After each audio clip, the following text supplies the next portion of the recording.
The beaver doesn't chew through the whole trunk, just enough to make the tree unstable.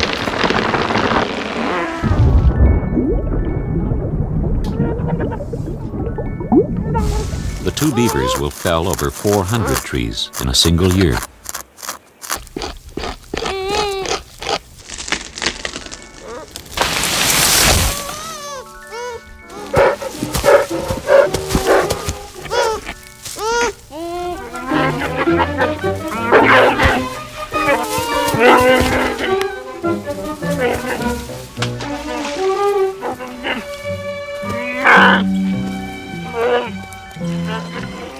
Bears have been known to attack a beaver house. By the time they get inside, however, the beavers are long gone.